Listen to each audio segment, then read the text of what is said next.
سزا دو مجھے، مدحت مرتضیٰ سے رکوں گا نہیں، چاہے 100 بار سولی چڑھا دو مجھے، ٹکڑے ٹکڑے کرو میرا سارا بدن، آگ روشن کرو اور جلا دو اسے، 1-2 دن نہیں، صبح محشر تلک، جس طرف جس جگہ یہ ہوا جائے گی، یہ حلالی موالی کا وعدہ رہا، یا علی کی صدا آئے گی، نعرہ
أعوذ بالله من الشيطان الرجيم. بسم الله الرحمن الرحيم. وبه نستعين وهو خير الناصر ومعين. الحمد لله الذي دل على ذاته بذاته وتنزه عن مجانسة مخلوقاته وجل عن ملائمة كيفياته. الصلاة والسلام والتحية والإكرام على رسول الأنام سيد المرسلين وخاتم النبيين وحبيب إله العالمين وشفيع المذنبين ورحمة للعالمين المخاطب طه وياسين ونور السماوات والأرضين سيدنا ومولانا الذي سمي في السماء بأحمد وفي الأرض بأبي الزهراء محمد. اللهم صل على محمد وآل محمد وأجل من الطيبين الطاهرين المعصومين المظلومين المنتجبين المكرمين الميامين، لا سيما على ابن عمه ووزيره وسفيه ووسيه سيد الوسيم وإمام المتقين ويعصم الدين وأمير المؤمنين الذي حبه فرض على الحاضر والغائب المطلوب بكل طالب، إمام المشارق والمغارب مظهر العجائب والغرائب الغالب على كل غالب علي بن أبي طالب. اللهم صل على محمد وآل محمد وعجل واللعن على أعدائهم أجمعين من يومنا هذا إلى يوم الدين. أما بعد فقد قال الله الحكيم في كتابه الكريم. بسم الله الرحمن الرحيم. ويقول الذين كفروا لست مرسلا قل كفى بالله شهيدا بيني وبينكم ومن عنده علم الكتاب. اللهم صل على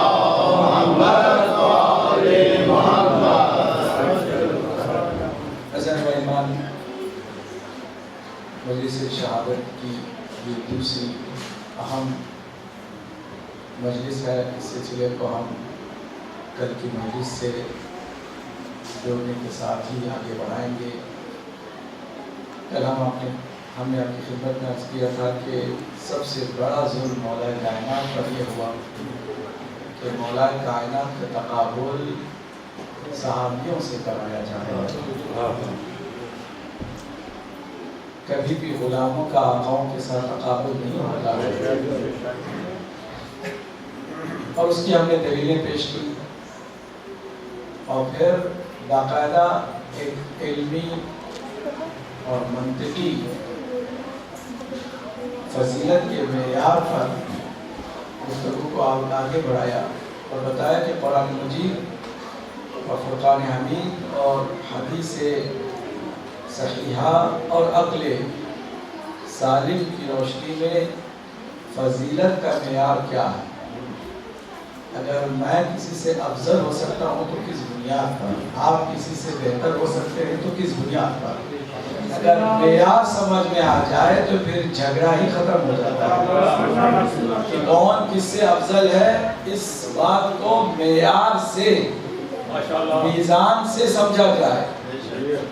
پہلا معیار فضیلت ہم نے بتایا علم ہے. جس کے پاس علم ہوتا ہے وہ یقیناً جاہل سے بہتر ہوتا ہے, افضل ہوتا ہے. یہ ہر زمانے میں ہے اور ہر ماحول میں ہے اور ہر زبان بولنے والوں میں ہے اور ہر مذہب کے لوگوں میں ہے کہ جو جاننے والے ہیں یقیناً وہ بہتر ہوتے ہیں ان سے کہ جو نہیں جانتے. اسی بنیاد پر تقلید واجب ہے. ہم نے کل بات کی تھی تقلید کی بھی. ایک سوال ہے کہ قرآن میں کہاں لکھا ہے. کچھ حکم عقلی ہیں جن کو قرآن کی کسی بھی آیت کا سہارا نہیں چاہیے, لیکن اس کے لیے آیت بھی موجود ہے. آپ بیمار ہوتے ہیں تو آپ ڈاکٹر کے پاس جاتے ہیں, کوئی آیت آپ کو نہیں بھیج رہی.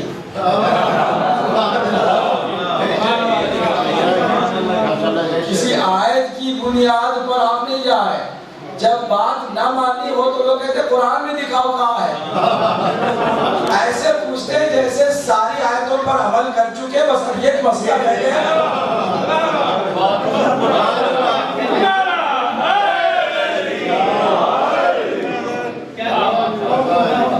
قرآن میں ہر چیز کا علم ہے, اس میں کسی طرح کا کسی کو شک نہیں ہونا چاہیے. لیکن اللہ نے ہمیشہ کلیات بیان کی ہے اور جزیات کے لیے اہل بیت کا محتاج بنا دیا ہے. توجہ کیجئے, قرآن مجید کلیات کو بیان کرتا ہے اور جزیات کے لیے رسول اور آل رسول کا محتاج بنا دیتا ہے. اور اگر ہر بات قرآن میں واضح طور پر جزئی طور پر ہوتی تو قرآن کی 6000 آیتیں نہیں بلکہ کروڑوں آیتیں ہوتی. اس لیے کہ قرآن مجید اگر یہ دعویٰ کرتا ہے ہر چیز کا علم اس میں موجود ہے اور ہر جزئی بات بتانے لگ جاتا ہے تو پھر اس کی آیتیں بھی کروڑوں میں ہوتی. اللہ نے مختصر کلی باتوں کو, اصولوں کو بتا دیا اور آپ کو محتاج بنا دیا کہ اگر نہیں سمجھتے رسول سے پوچھو. ما آتاکم الرسول فخذوہ, جو رسول دے دے اسے لے لو. وما نہاکم عنہ فانتہوا, جس چیز سے رسول روک دے اور اس سے رک جاؤ. اب اگر کوئی رسول ہی سے کہے کہ قرآن میں بتاؤ کہاں پر ہے تو پھر اسے دین سے ہم خارج سمجھ سکتے ہیں. اسی لیے ہم ان کے ماننے والے نہیں ہیں کہ جو قرآن کو کافی کہتے ہیں, بلکہ ہم ان کے ماننے والے ہیں کہ جو قرآن کے ساتھ ساتھ اہل بیت کی بھی ضرورت کا احساس کرتے ہیں. لیکن اس کے باوجود پوچھا گیا کہ بھئی تقلید کے لیے قرآن میں کون سی آیت ہے؟ کہ یہی ایک آیت کافی نہیں, کلی طور پر کہ جو جاننے والے ہیں وہ بہتر ہوتے ہیں. جو جاننے والے ہیں وہ بہتر ہوتے ہیں نہ جاننے والوں سے. اگر آپ مرجع سے زیادہ جانتے ہیں تو پھر آپ مرجع ہیں, آپ کو تقلید کی ضرورت نہیں ہے. یہی ہمارے لیے حکم ہے. ہر انسان پر تقلید واجب نہیں ہے. جو مجتہد ہے وہ تقلید کرتے ہیں کیا نہیں, کیا کر رہے ہیں جو مجتہد ہے وہ تقلید کرتے ہیں نہیں. جو تقلید کرے وہ مقلد ہے, مجتہد نہیں ہے. تو پھر آپ بھی مجتہد بن سکتے ہیں, آپ کو کسی نے روکا نہیں ہے. لیکن اگر آپ مجتہد نہیں بن سکے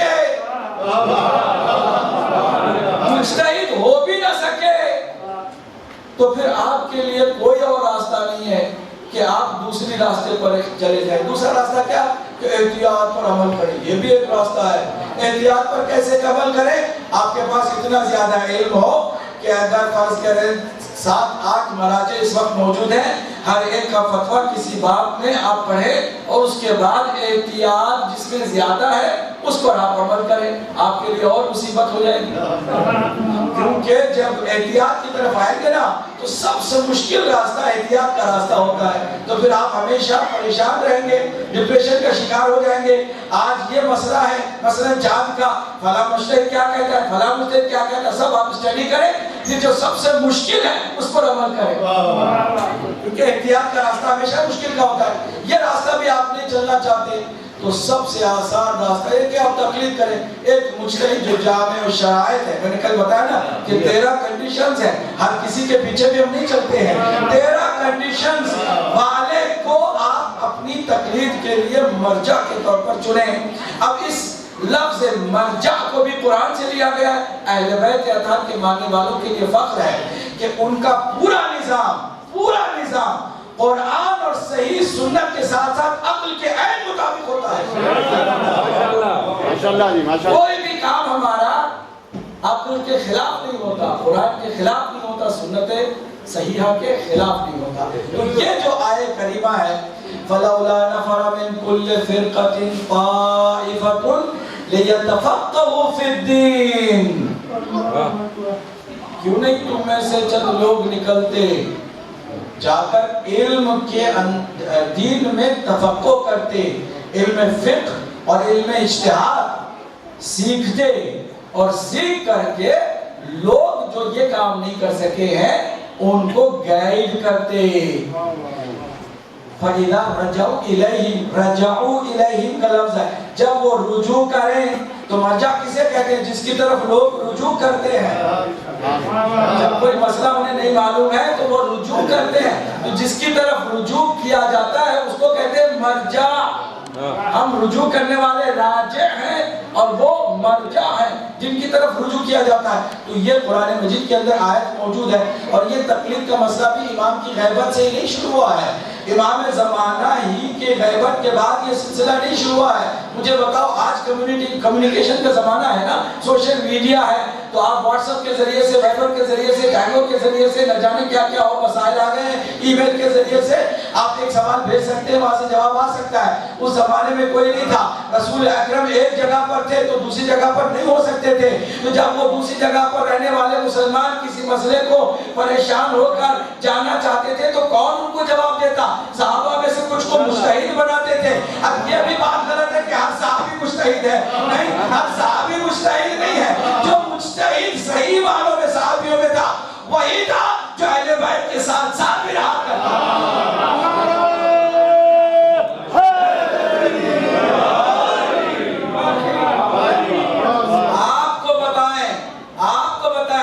آپ کے اور ہمارے بڑے بھائی جو ہیں اکثریت میں ہے نا, وہ بھی اجتہاد کو مانتے ہیں.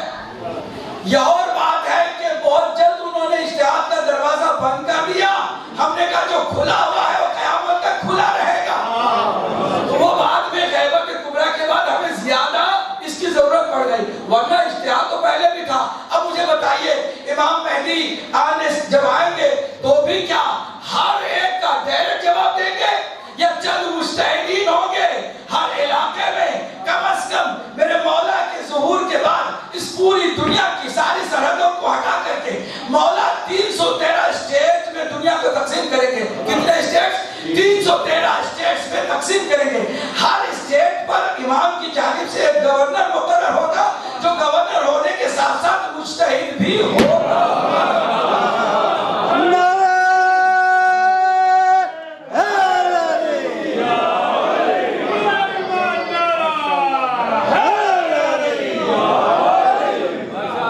اب وہ جو جس علاقے میں رہنے والے لوگ ہیں ہر بار امام کو ڈسٹرب نہیں کریں گے. امام موجود ہے لیکن وہ مجتہد, آپ اس کی بھی تقلید کرنی پڑے گی. ہاں, اس کے خطا کرنے کے چانسز بہت کم ہو جائیں گے, اس لیے کہ امام حاضر و ناظر ظاہری طور پر بھی ہوں گے. اب بھی امام حاضر و ناظر ہے, وہ ہماری نگاہوں سے اوجھل ہے، اس کا مطلب یہ نہیں کہ وہ واقعی بھی اوجھل ہے، وہ اوجھل نہیں ہے، ہم پردے میں، ہم کو اللہ نے پردے میں رکھا ہے، نہ کہ ان کو پردے میں رکھا ہے۔ یہ بات بھی سمجھنے کی، آپ پریشان نہ ہو، بہت واضح طور پر بہت چھوٹی میں بات کرتا ہوں، اپنی ایک چھوٹی سی جو بچی تھی ہماری، وہ 2 سال کی بھی نہیں تھی، پیچھے سے کسی نے آنکھ بند کیا رات کے وقت، ہاتھ ایسے کرتے نا کھیلنے کے لیے، اس نے کہا کہ کیا ہو گیا، لائٹ چلی گئی۔ اس کے حساب میں پوری دنیا اندھیرا ہو گئی نا، پوری دنیا اندھیری ہو گئی، دنیا میں اندھیرا نہیں چھایا، اس بچی کی آنکھ پر اندھیرا آیا۔ کیوں؟ رکاوٹ کسی نے اس کی آنکھ پر رکھ دی، تو وہ نہیں دیکھ سکتی تھی۔ اس کا مطلب یہ نہیں کہ باہر کوئی اجالا نہیں ہے، ہمارے اوپر پردہ ہے غیبت کا۔ امام ہر جگہ ہوتا ہے، وہ ہر چیز کو دیکھتا بھی ہے، سنتا بھی ہے۔ سلام پڑھے محمد والے۔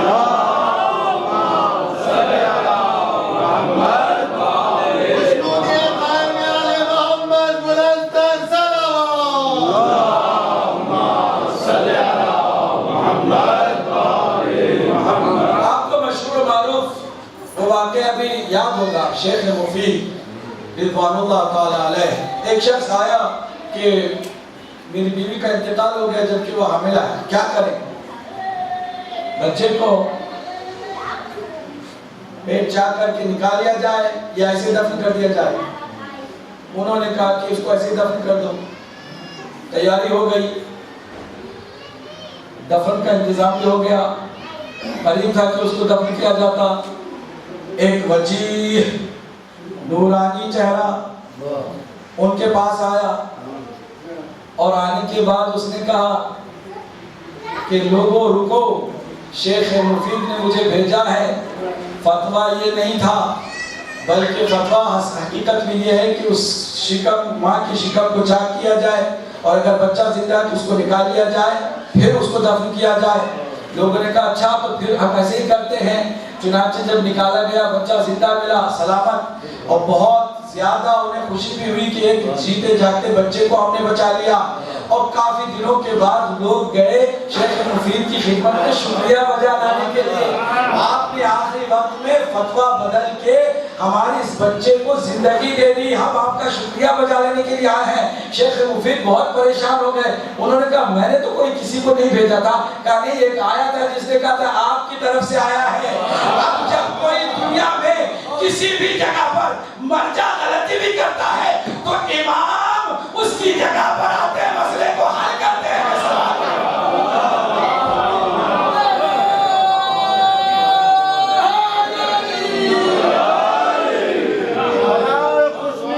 محمد وآل محمد بلند تر صلوات۔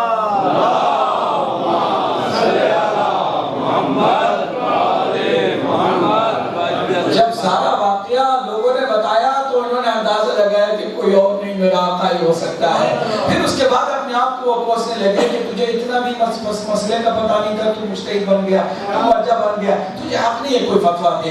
ایک مرتبہ انہوں نے دروازہ بند کر دیا لوگوں کے لیے، کہا جاؤ اب کہہ دو جا کے کہ اب شیخ فتویٰ دینے والا نہیں ہے، اس لیے کہ اسے چھوٹا سا مسئلہ بھی نہیں معلوم تھا، اس نے غلطی کر دی، اب یہ فتویٰ نہیں دینے والا۔ کافی دن لوگ پریشان ہیں کہ بھائی ہم مسئلے کو جاننا چاہتے ہیں، اب ہمارا مسئلہ حل کریں، کہتے ہیں نہیں میں کوئی فتویٰ نہیں دینے والا، اب کسی اور کی تم تقلید کرو۔ ایسے میں امام نے پھر آ کر اس کو شاباشی دے دینے لگا کہ تم مفید ہو، تبھی سے ان کا لقب مفید ہوا۔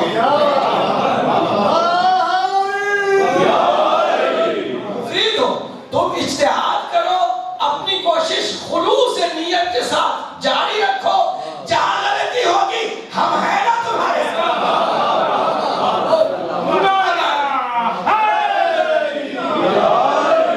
اگر امام اپنے زمانے کے سر پہ سائے کے طور پر نہ رہتے تو ہمارے مجتہدین کی زبان میں بھی اتنی تاثیر نہ ہوتی۔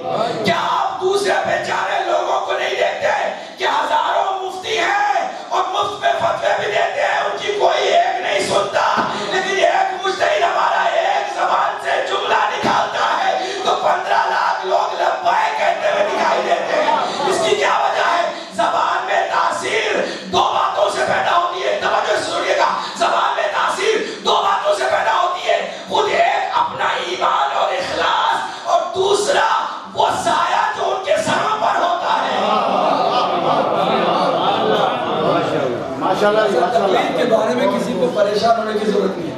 کتنا آسان کام ہے کہ منمانیوں سے آپ بچ گئے. آپ نے کہا ہم نے ایک کو بنایا ہے اپنا روحانی ڈاکٹر, ہر مشکل میں شرعی مسئلے میں ہم اس کی طرف رجوع کرتے ہیں, جو وہ فتویٰ دے گا اس پر عمل کریں گے. قصہ تمام.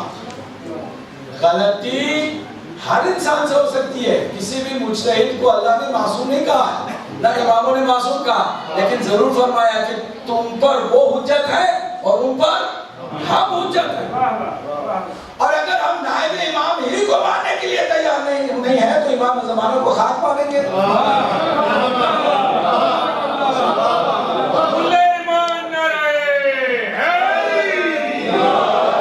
پوری توجہ سے سنیے گا. جتنی بھی اپنوں نے اب تک غلطی کی ہے وہ یہی ہے کہ زمانہ جب بھی آیا ہے اپنے امام کو کہتے ہیں آپ تو مانیں گے لیکن آپ کی نہیں مانیں گے.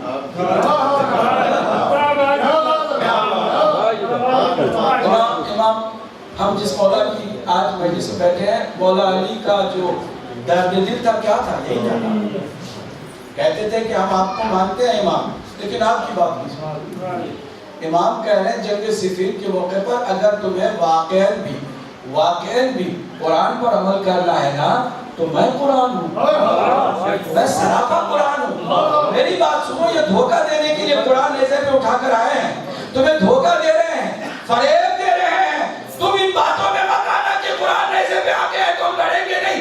یہ مکاری اور عیاری ہے معاویہ کو بچانے کے لیے. تم میری بات سنو, میں قرآن ہوں, سراپا قرآن. کیا نبی نے نہیں فرمایا تھا علی مع القرآن والقرآن مع علی؟ علی قرآن کے ساتھ اور قرآن علی کے ساتھ. کیا تم اس بات کا بھی یقین نہیں کرتے گا؟ نہیں, اب ہم نہیں لڑیں گے.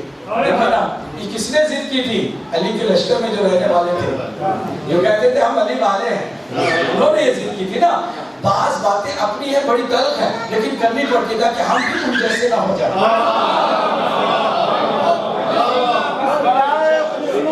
مولا علی علیہ السلام بلند تر صلوات.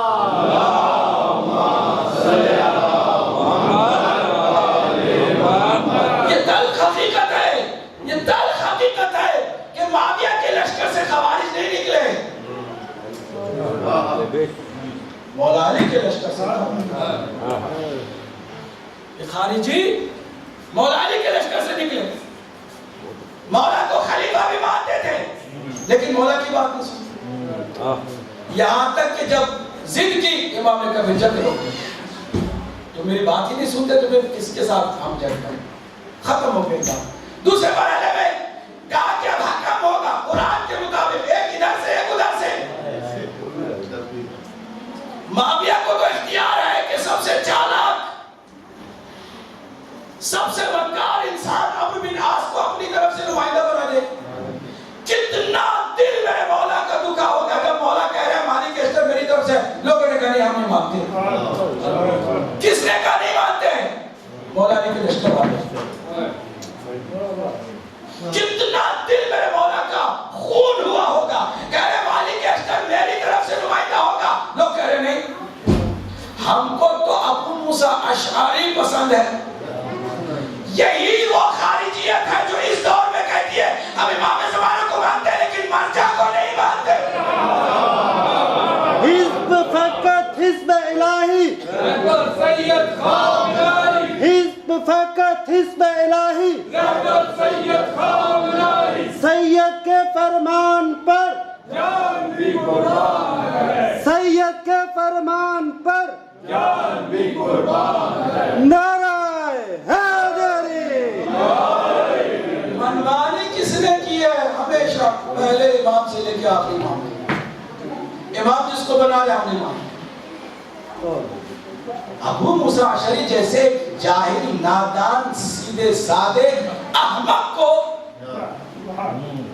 کس کا نمائندہ بنا رہے؟ امام کا. امام کا نمائندہ بھی لگتا ہے کہ ان کی عادتیں بہت خراب ہو گئی تھی. بھئی جس کا نمائندہ ہے اس کو حق حاصل ہے کہ وہ بنائے, یا لوگوں کو حق حاصل ہے؟ عادت خراب ہو چکی تھی. رسول کا بھی نمائندہ انہوں نے اپنی طرف سے بنایا, یہاں پر علی کا بھی نمائندہ اپنی طرف سے بنایا.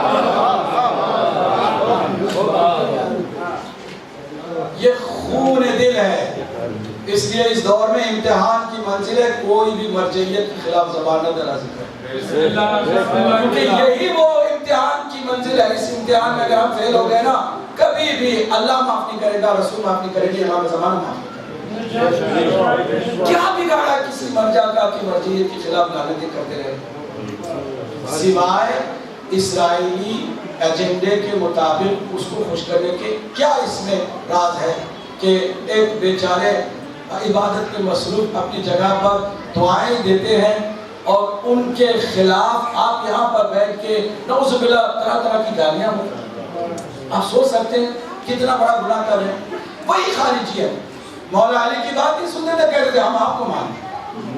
کوفے والوں نے کیا کیا, جس نمائندے کو بھی مولا علی نے بھیجا انہوں نے کہا ہم نہیں مانتے, جس کو بھیجے ہم نہیں مانتے.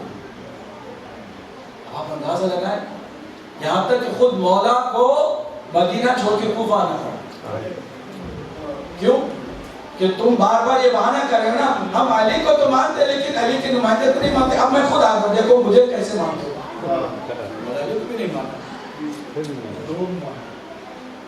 آج اگر امام زمانہ ظہور کر جائے, میں سمجھتا ہوں سب سے بڑے دشمن امام زمانہ کے وہی لوگ ہوں گے جو یہ کہتے ہیں ہم مرجع کو تو نہیں مانتے لیکن امام زمانہ. اس لیے بہت احتیاط کرنی پڑے گی, کوئی آپ کا نقصان نہیں جائے گا. آپ کو ایک سسٹم میں لایا گیا ہے. اہل بیت اطہار کا شکر کریں کہ انہوں نے آپ کو ایک دن کے لیے بھی بغیر ہادی کے نہیں چھوڑا. اچھا ایک جملہ اور سن لیجیے, جو لوگ کہتے ہیں نا کہ امام زمانہ نے کسی کو بھی اپنا نائب نہیں بنایا, یہ بالکل ویسے ہی جیسے لوگ کہتے ہیں رسول اللہ بھی جاتے ہوئے کسی کو بھی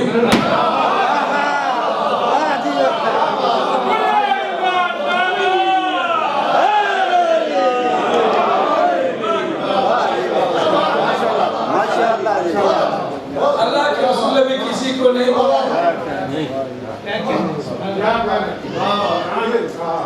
امام نے جاتے ہوئے چوتھا جب نائب اس کی وفات کا وقت قریب آ گیا تھا, علی بن محمد ثمری, اس کو اس کی ہی وفات کی تعزیت پیش کر کے امام نے توقیر میں فرمایا ہے کہ اعلان کر دو میرے اب غیبت کبریٰ کا زمانہ شروع ہونے والا ہے.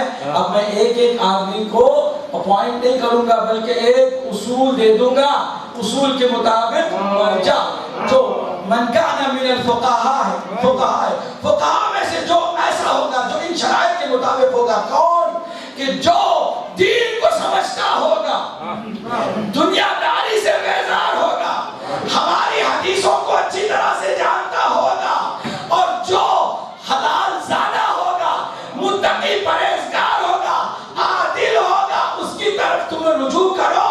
اور فَلِلْعَوَامِ أَن يُقَلِّدُوا, عوام پر ان کی تقلید واجب ہوگا. فَإِنَّهُمْ حُجَّتِي, وہ میری طرف سے حجت ہے تم پر, میری طرف سے تم پر حجت ہے. وَنَحْنُ حُجَّتُ اللَّهِ عَلَيْهِ, اور ہم اللہ کی حجت ہے ان کے اوپر. منمانی کے لیے ہمیں ایک دن کے لیے نہیں چھوڑا. اور آپ کو سننا میں دیتا ہوں ایک حقیقت, آپ کو فخر کرنا چاہیے. ایک سسٹم مکمل ہے, اور اگر کوئی سسٹم مکمل رکھ کر بھی کہے کہ ہم نہیں مانتے تو ان سے زیادہ بدبختی اور کیا ہو سکتی ہے. سسٹم اتنا مکمل ہے کہ اگر آپ نے زندہ مجتہد کی تقلید آپ کو کرنی ہے, یہ بھی نہیں کہ جو مر چکے ہیں آپ لگے ہوئے, نہیں, نئے مسائل آئیں گے, دنیا ترقی کر رہی ہے, نئے مسائل میں آپ کو سوال آپ کے ذہن میں آئے گا, سوال دینے والا, جواب دینے والا اگر اس دنیا ہی میں نہیں ہے تو اس کو پھر کیا کریں گے؟ تو پھر آپ کو زندہ مجتہد کی تقلید کرنی ہوگی. زندہ مجتہد کی بات کو اس سے بھی اندازہ لگائیے کہ ہمارے یہاں کنڈیشن ہے کہ اگر کسی آپ زندہ مجتہد کی تقلید کر رہے ہوں اور آپ کو پتا چلے کہ آپ جس کی تقلید کر رہے ہیں ان کا آپریشن ہو رہا ہے, وہ آپریشن تھیٹر میں 6 گھنٹوں کے لیے فرض کیجئے بے ہوش کیے جائے, آپ کو تقلید چینج کرنی ہوگی, 6 گھنٹوں کے بعد پھر دوبارہ تقلید کی چینج کرنی ہوگی. کیوں؟ اس لیے کہ اس سسٹم میں آپ کو چند گھنٹوں میں بھی بغیر والی و وارث کی اللہ نہیں چھوڑنا چاہتا.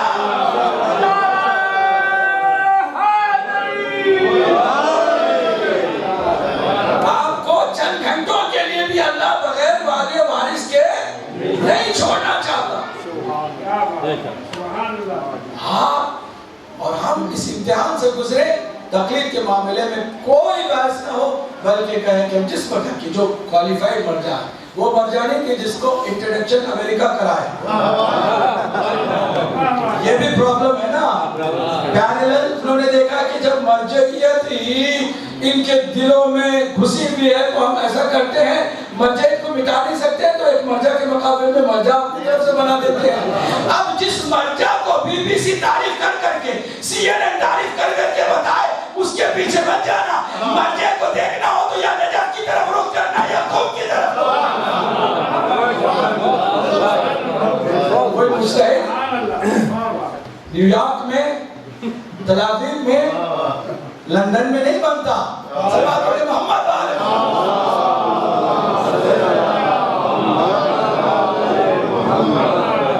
معاف کیجئے گا، کوئی اگر پاکستان میں بھی رہ کے مجتہد بننے کا اعلان کر دے نا خود ہی، اور رسالہ لکھ کے توضیح مسائل بنا کے پرنٹ کر کے تقسیم کر دینا، اس کے بھی چکر میں مت آنا. تقلید اس کی ہے کہ جس کو کوالیفائڈ مرجع کہا جاتا ہے، اور اس کو ہم نہیں سمجھ سکتے تو مجتہدین سے پوچھ لو. کم از کم جوہری وہ تو جانتا ہے ہیرے کو پہچان. اگر آپ کو نہیں ہے، اگر آپ کو شیشے میں اور ہیرے میں کوئی فرق نظر نہیں آتا ہے تو جوہری کے پاس لے جاؤ، جولر بتائے گا کہ شیشہ کیا ہے اور ہیرا کیا ہے. اس لیے تم مجتہدین سے پوچھو کہ تم کس کی تقلید کرو گے تو زیادہ سیف رہو گے. اس لیے صرف دو ہی جگہ پر ہیں رجوع کرنے کے، یا آپ نجف کی طرف رخ کریں جو علم کا مرکز ہے، یا پھر قم کی طرف رجوع کریں کہ جو علم اور انقلاب دونوں کا مرکز ہے ہماری درسگاہ شہادتوں کا راستہ. نعرہ حیدری. تقلید کے بارے میں جس کو جتنی دلیلیں چاہیے نا بندہ حاضر ہے.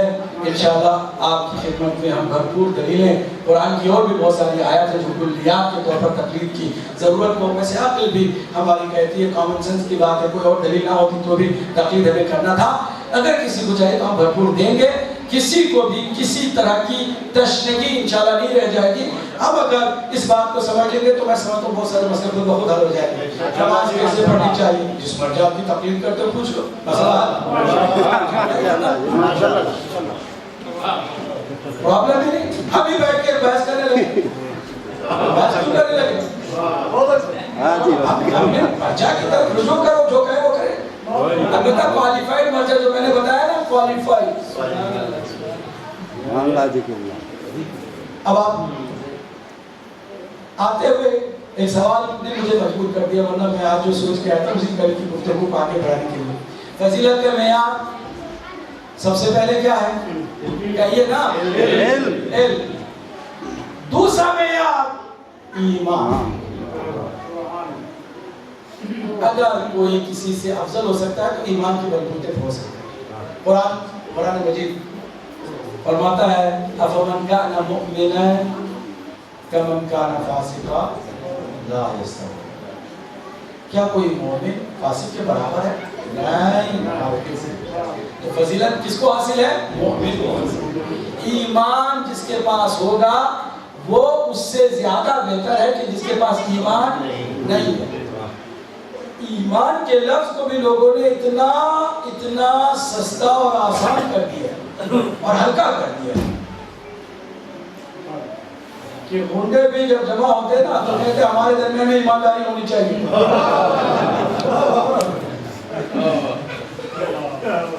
لٹیرے بھی جمع ہو کے کہتے ہمارے بھی اصول ہیں، ہمارے اندر بھی بے ایمانی نہیں ہونی چاہیے. ایمان کسے کہتے ہیں؟ توجہ. ایمان کسے کہتے ہیں؟ لفظ ایمان، الف اے میم الف نون، ایمان. یہ لفظ بنا کیسے ہے؟ تین حرفوں سے، امن سے، الف میم نون، امن. امن سے کیا بنا ہے؟ ایمان. اگر اللہ پر آپ ایمان لاتے ہیں، رسول پر ایمان لاتے ہیں، قرآن مجید پر ایمان لاتے ہیں، روز آخرت پر ایمان لاتے ہیں، اور رسول کے آخری ہونے پر ایمان لاتے ہیں، اور آخری ہونے پر اسی طرح اسی وقت ایمان لا سکتے ہیں جب آپ 12 جانشینوں کو ساتھ ساتھ مانیں گے. یہ بھی کہ جو لوگ امامت کو نہیں مانتے وہ رسول کو بھی آخری نہیں کہہ سکتے. بات تو ان کے لیے ہو جائے گی کیونکہ ایک دفعہ آخری کہہ دیا پھر ضرورت پڑی تو کیا کریں گے؟ کسی اور رسول کو بنا لیں گے. تو وہ آخری رسول مصیبت مان سکتے ہیں جب ان کے وارثوں کو مان کے چلیں کہ بھائی نبوت تو ختم ہو گئی لیکن اس کا استمرار امامت نے آگے بڑھایا ہے. اگر امامت کو نہیں مانتے تو پھر کسی طرح کا کوئی. اگر آپ نے ان تمام چیزوں پر ایمان رکھا تو حقیقت میں آپ امن و امان کے دائرے میں آ گئے. جہنم کی آگ سے آپ امان میں آ گئے, شیطان کے وسوسوں سے آپ امان میں آ گئے, فتنوں سے آپ امان میں آ گئے, گمراہیوں سے آپ امان میں آ گئے, پناہ میں آ گئے. کس کی؟ اللہ اور اس کے رسول کے اور معصومین کے. تو پھر ایمان کو ایمان اسی لیے کہا جاتا ہے کہ جو آپ کو ہر مصیبت اور پریشانی اور آگ اور جہنم کے خطروں سے پناہ دیتا ہے, اسی کو ایمان کہتے ہیں. امن سے ایمان ہے. اب ذرا سنیے گا, ایمان فضیلت کے لیے بہت اہم معیار ہے. اگر کوئی چاہتا ہے کہ کسی سے بہتر ہو تو اس کو چاہیے کہ مومن بنے. ایمان, اب جس کا ایمان زیادہ مضبوط ہوگا وہ اتنا ہی زیادہ افضل ہوگا, بہتر ہوگا. ساتھ چل رہے ہیں کہ نہیں چل رہے ہیں؟ اب میری بات سن لیجئے گا, پوری توجہ سے سنیے گا. حضرت آدم علیہ السلام سے لے کے رسول اکرم تک اور رسول اکرم سے لے کے آج تک اور آج سے لے کے قیامت تک جتنے لوگ بھی ایمان لے کر آئیں گے ان سب کو کہا جائے گا مومنین. حاجی باقی اللہ, ماشاءاللہ ماشاءاللہ. اگر آپ ساتھ نہیں دینا چاہتے نا بسم اللہ صاحب سے پہلے میرے نعرہ حیدری, ہمارے خوشنود یہ امام زمان علیہ السلام بلند تر صلوات. اللہم صلی علی محمد و آل محمد. آپ کے ذہنوں کو تازہ کرنے کے لیے صرف جملوں کو دہرا دیتا ہوں. پوری توجہ سنیے گا کہ معیار ہے فضیلت کا, 5 معیار ہیں. پہلا معیار علم ہے, جس کے پاس علم ہے وہ بہتر ہے جاہل سے. اور دوسرا معیار ایمان ہے, جس کے پاس ایمان ہے وہ بہتر ہے غیر مومن سے. تو دنیا میں آدم سے لے کے اب تک اور آپ سے لے کے قیامت تک جتنے لوگ بھی ایمان لائیں گے انہیں کہا جائے گا مومنین. اور ان تمام ایمان والوں کا جو امیر ہے کائنات میں ایک ہے جسے علی ابن ابی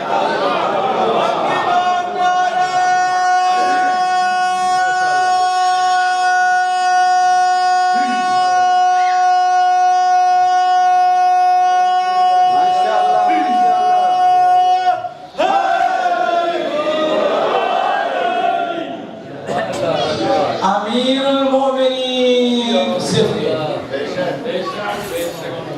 دیگر اماموں کو بھی آپ امیر المومنین نہیں کہہ سکتے, خود اماموں نے منع کیا. امام المومنین ہے, امیر المومنین نہیں ہے. عجیب بات ہے, کیوں صرف ایک امیر المومنین ہے؟ اس لیے کہ ایمان چاہے کہیں سے بھی کسی بھی چیز پر ہو, جب تک کہ علی کی ولایت کا اقرار نہیں ہوگا پھر وہ ایمان نہیں رہے گا. اس لیے ان سب کا اگر امیر ہی ان کی سمجھ میں نہیں آیا تو ایمان بھی ان کے سمجھ میں نہیں آ سکتا. امیر المومنین صرف, اس کو بھی کتنا لوگوں نے گرا لفظ کو آج بدبخت ترین آدمی نام بھی جتنا مکروہ نام ہے البغدادی نام میں باقی لینا نہیں چاہتا. زبردستی آؤ میری بیعت کر. البتہ اس نے نمونہ دکھا دیا, ایسے ہی سے پہلے ہوا.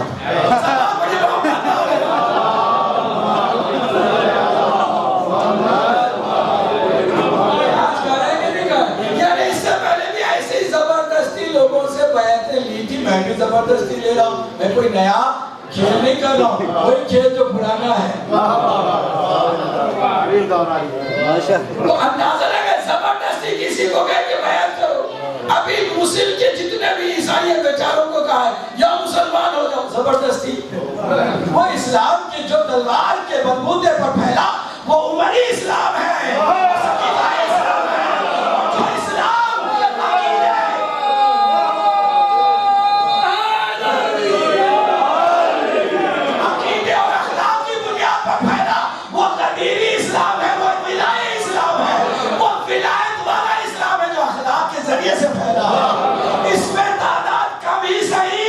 لیکن کوالٹی ہوتی ہے.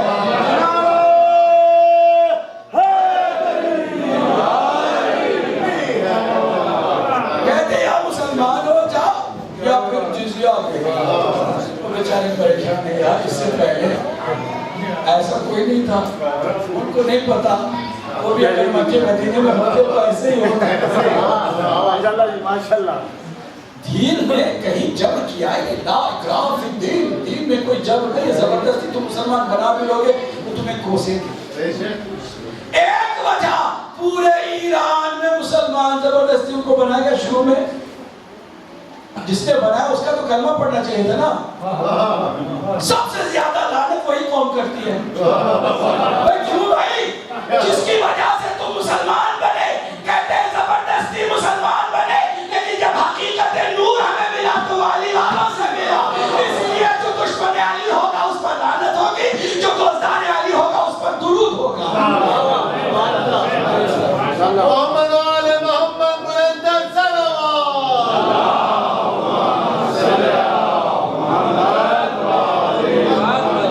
دوسرا معیار کیا فضیلت کا؟ ایمان ہے. مومن بنو, زیادہ سے زیادہ کوشش کرو کہ ایمان تمہارا مضبوط ہو تاکہ دوسروں سے بہتر بنو. اب مومن کون ہے؟ جس کا امیر علی. وہی مجھ سے مت پوچھو, مجھ سے کوئی دلیل مت مانگو. رسول اللہ نے فرمایا, میں صرف لاؤڈ اسپیکر کی طرح بات کو آپ تک پہنچا. اس کا کوئی کمال ہے؟ کوئی کمال نہیں. صرف بیچ میں میڈیا کا ہے, آواز میری آپ تک پہنچا. میں بھی صرف رسول کیا فرماتے ہیں؟ یا علی حبک ایمان. ایمان کیا ہے؟ آپ کی محبت. آپ کی محبت نہیں ہے, ایمان نہیں. ایمان نہیں ہے, کلمہ بھی پڑھے تو بھی ایمان نہیں ہے, کچھ بھی نہیں. قرآن پڑھے تب بھی نہیں تو کچھ بھی نہیں. اس لیے کہ ساری یہ شکلیں ہیں, روح ان سب چیزوں میں تیری ولایت ہے, تیری محبت ہے. اگر تیری محبت نہیں ہے تو باقی ساری لاشیں ہیں جن کو دفنا دینا چاہیے. سبب پڑھے محمد والے.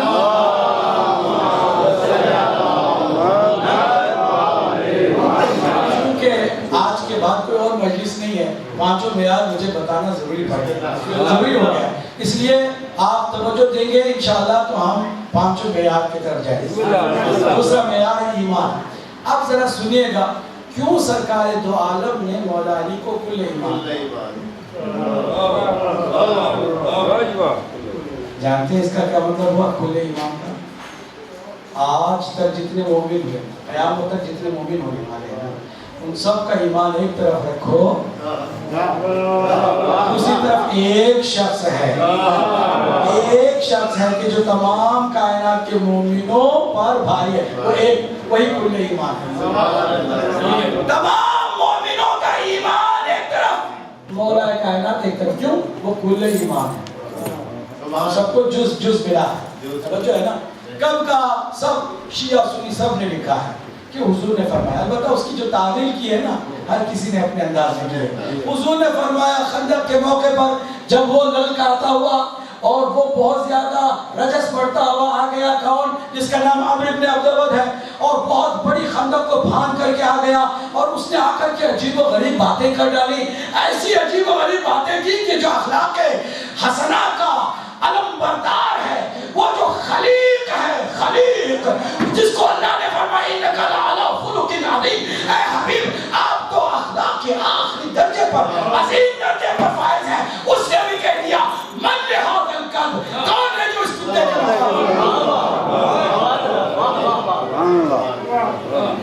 ایسا اس نے کیا کہہ دیا تھا. سلمان اس کو بیان کرنے سے بہت شرماتے ہیں, ہم نہیں شرماتے. اس نے پتا کیا کہا تھا رجس میں؟ تمہارے عقیدے کے مطابق جو مجھے مار دے گا وہ غازی ہے, اور جو میرے ہاتھوں مارا جائے گا سیدھے جنت میں جائے گا. ہے کوئی تم میں سے جو جنت کا شوق رکھے؟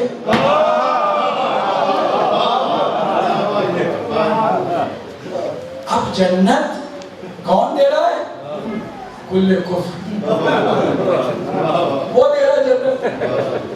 اور بہت ایزی ہے, مار نہیں سکتے تھے صحابہ, کوئی بات نہیں, مر تو سکتے تھے.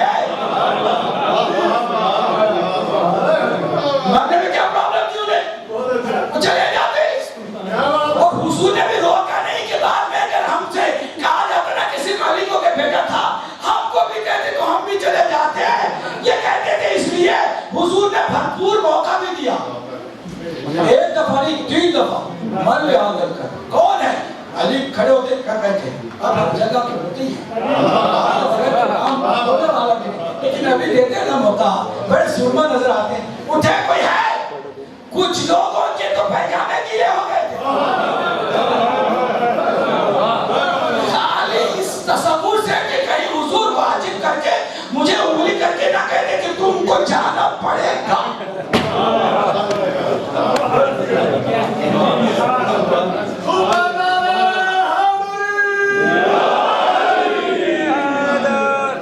حالت اتنی خراب ہو چکی. اس تاریخ کو کیوں نہیں بتاتے؟ بھئی بہت تعریفیں کرتے ہو, ذرا یہ تعریف بھی کر ڈالو کہ خندق میں کیا کیا تھا, کیا ہوا تھا. پوری جنگ صرف 2 آدمیوں کی لڑائی پر ختم ہو گئی. پوری جنگ. جانتے ہیں اس جنگ کو بھی نام جنگ احزاب کا دیا جاتا ہے. احزاب کا مطلب ہے کہ جتنے بھی مخالف پارٹیاں تھیں نا, بت پرست, اہل کتاب یہودی, عیسائی اور مشرکین مکہ, کفار قریش, مختلف قبیلوں کے سارے اکٹھا ہو کر آئے تھے. سارے مسلمان بھی ادھر جمع ہو گئے تھے. ٹوٹل آبادی مسلمانوں کی جتنی تھی وہاں تھی. وہ خندق کے اس پار تھے اور یہ خندق کے اس پار. ایک آدمی چھلانگ لگا کر کے خندق کو پار کیا کر لیا, اس ایک آدمی نے سب کی سٹی بٹی گم ہو گئی.